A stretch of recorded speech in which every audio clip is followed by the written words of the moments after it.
কাঁটাতারের বেড়া দেওয়ার জন্য ৭৫ একর জমি বিএসএফ এর হাতে তুলে দেওয়া হলো। একই সঙ্গে অনুপ্রবেশকারীদের ফেরাতে চালু হলো বিধি।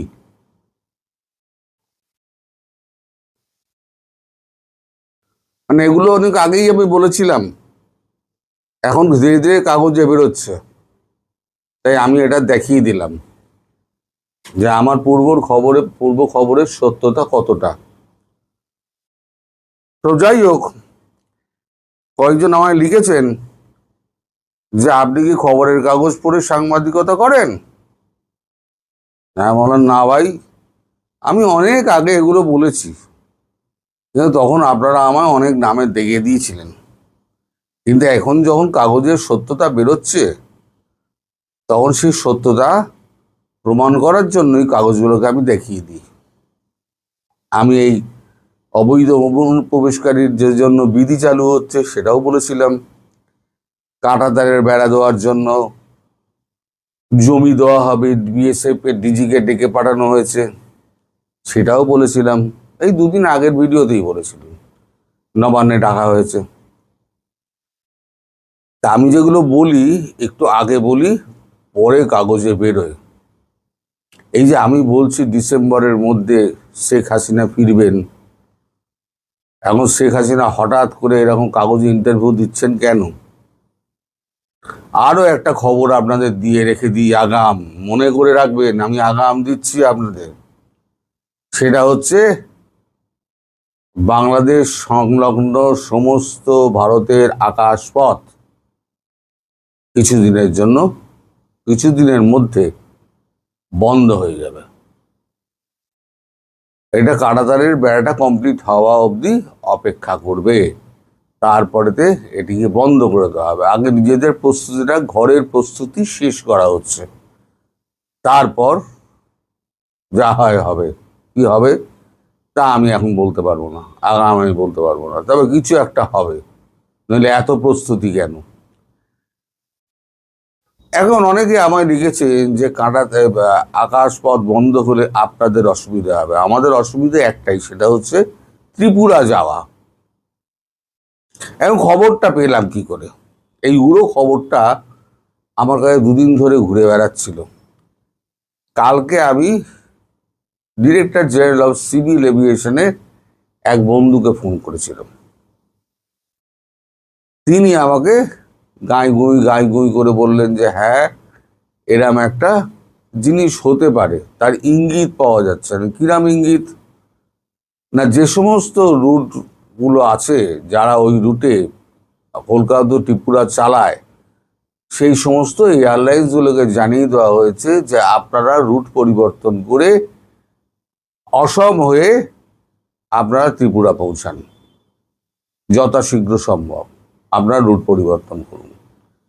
একই জিনিস ডিজিসিএ কে বলা হয়েছে। এখন ডিজিসিএ এর কাজ হচ্ছে, আর এয়ারলাইন্সের কাজ হচ্ছে, এয়ারলাইন্স কোম্পানিগুলোর কাজ হচ্ছে, ডিজিসিএ এর কাজ হচ্ছে রুটকে পরিবর্তন করা। ওখানে অনেকগুলো প্লেন যাওয়া আসা করে, তার মধ্যে আবার একটা রুট এবং উচ্চতা খুঁজে বার করা। সব কটা কিন্তু আসাম কিন্তু যায়, আমাদের প্লেনগুলো সব কিন্তু হিমালয়ের পাশ দিয়ে। আপনি যদি বাঁদিকে বসেন আসামের প্লেনে, বাঁদিকে বসলে আপনি এভারেস্টের চূড়ো দেখতে পাবেন। তার ওই দিক দিয়ে গিয়ে আপনার ডান দিকে শিলচর হয়ে আসাম ঢুকে যায়। এখন সেই পথেই ত্রিপুরা যাবে। এর জন্য কি হবে, সময়ের একটা ব্যাপার আছে, ভাড়ার একটা ব্যাপার আছে, নতুন টাইম শিডিউল তৈরি করতে হবে, সব কটা বিমান কর্তৃপক্ষকে জানাতে হবে। তারা আগাম প্রস্তুতি নিয়ে এইবারেতে ভাড়া ঠিক করে তাদের ওয়েবসাইট সমস্ত চেঞ্জ হবে, টিকিটের দাম পরিবর্তন হবে। এ একটা বিরাট ব্যাপার, তাই আগে থেকে এগুলোকে জানিয়ে দেওয়া হয়েছে। এখন তার থেকে আমার মনে হলো হঠাৎ কাঁটাতারের বেড়া, তারপরেতে জমি ৭৫ একর জমি দেওয়া, অনুপ্রবেশ বিধি চালু করা, এবং খুব শীঘ্রই এনআরসিও চালু হবে। অনেক আগে বলে রেখে দিয়েছি, আজকে আবার বলে দিলাম। তো এরপরে যেটা হবে আন্দাজ করতে পারছি আমি, এবং আমার আন্দাজ সঠিকভাবে প্রমাণিত হবে যে আপনাদের এয়ার রুটটা বন্ধ হয়ে যাচ্ছে। অর্থাৎ জলে, স্থলে, অন্তরিক্ষে বাংলাদেশকে বেঁধে দেওয়া হলো, জমি দিয়ে বেঁধে দেওয়া হলো, আকাশপথে বেঁধে দেওয়া হলো। আর এদিকে আপনাদের ওই আমেরিকার নৌবহর আসার আগে শোনা যাচ্ছে যে আমাদের একটা যুদ্ধ জাহাজ সমুদ্র সীমার কাছাকাছি থাকবে, রওনা দিয়েছে। বিক্রম বা ত্রিশূল কিছু একটা হবে, যুদ্ধ জাহাজ, এবং দুটো আপনার নিউক্লিয়ার সাবমেরিন ওই দিকে রওনা দিয়েছে, চট্টগ্রাম বিমানবন্দরের ওদিকে। অতএব জলে, স্থলে, অন্তরিক্ষে বাংলাদেশকে বেঁধে ফেলার একটা পরিকল্পনা ভারত করে ফেলেছে, যাতে কোনো দিক দিয়ে কেউ না পালাতে পারে। তারপর কি হবে সে তো ভগবানই জানে, সে তার আমি বলতে পারবো না। তবে এই ঘটনাটি যে ঘটতে যাচ্ছে সেটা আজকে আমি বলে রেখে দিলাম। পরে আবার বলবেন না কাগজে বেরিয়েছে আপনি আবার দেখাচ্ছেন, তার মানে কি আপনি কাগজ পড়ে খবর করেন? আমি কাগজটা পড়ি তখনই মানে নিজের মানে ওই যে পূর্বের কথাটা প্রমাণিত হচ্ছে দেখানোর জন্যই আমি কাগজটা দেখাই। মানে শেখ হাসিনা ডিসেম্বরের মধ্যে ফিরবেন এই কথাটা আমি এত আগে বললাম কি করে? এবং তারপরেও বলেছি শেখ হাসিনা ডিসেম্বর অব্দি হয়তো অপেক্ষা করতে হবে না, তার আগেই হয়ে যাবে। এই যা চিরবিরানি দেখছি, এত লাফালাফি কেন? আমার দেশে আমি কাঁটাতারের বেড়া দিচ্ছি, তা বাংলাদেশের লোকেদের এত লাফালাফি কেন? আসলে চোরাচালানটা বন্ধ হয়ে যাবে, অনুপ্রবেশটা বন্ধ হয়ে যাবে। এখানে যে চাকরি করে চোরাচালান অনুপ্রবেশ করে তার তো অর্থ যায়, এখান থেকে যে মালগুলো নিয়ে গিয়ে বেচে সেটা তো বেশি দামে বেচে, তার তো অর্থ যে বেচছে তার কাছে যাচ্ছে। এইগুলো সমস্ত বন্ধ হয়ে যাচ্ছে বলে গায়ের এত তীব্র জ্বালা। প্রত্যেকটা দেশই আপনি আপনার দেশটা আপনি কাঁটাতারের বেড়া দিন না, কি মানা করেছে আপনাকে?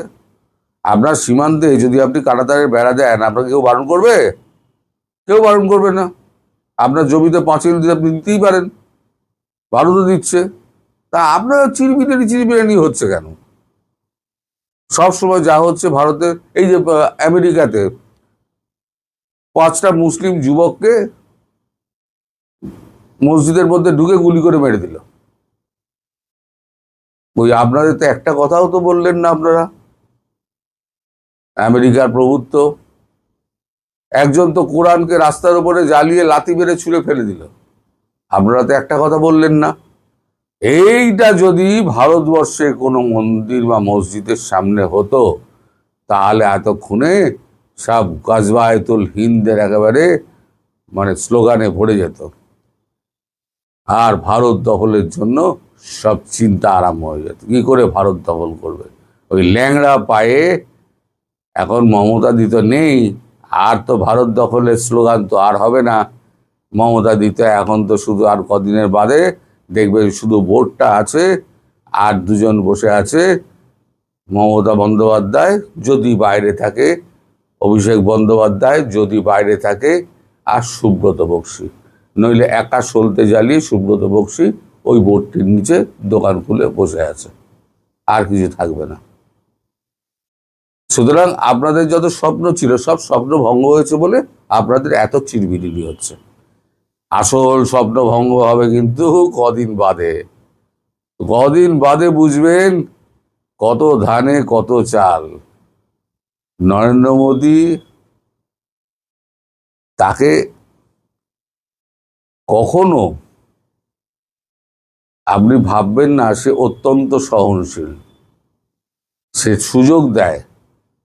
দেখতে দেখতে দেখতে দেখতে এক সময় এমন পেটানি দেবে, আর 100 বছরের মধ্যে আপনারা না যুদ্ধের নাম ভুলে যাবেন। যুদ্ধ কি জিনিস দেখেননি তো? আমি বারবার বলি, একবার যুদ্ধ প্রত্যক্ষ করলে আর দুর্ভিক্ষ অনুভব করলে তাহলে বুঝতে পারবেন যে ঘাতের প্রতিঘাত কি হতে পারে। বড় দেশ কিছু বলে না, তাই বলে আপনারা মাথায় উঠে নাচানাচি করবেন, তা তো হতে পারে না। সুতরাং এই যারা বৈষম্য বিরোধী আছে, যারা বিএনপি আছে, যারা এনসিপি আছে, তাদের কাছে আমার স্বনির্বন্ধ অনুরোধ, ভাই এখন থেকে চেপে যা, না হলে পরে ভবিষ্যতে অনেক অসুবিধা আছে।